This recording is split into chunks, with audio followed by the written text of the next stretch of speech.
This is probably going to be my last test of this particular special effects balloon. Here it goes at 1,000 frames per second.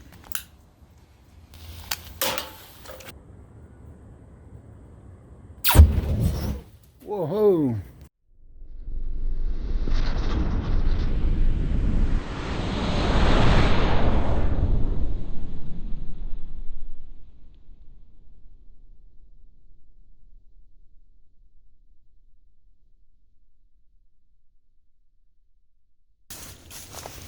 It looks like it didn't do what I wanted it to do.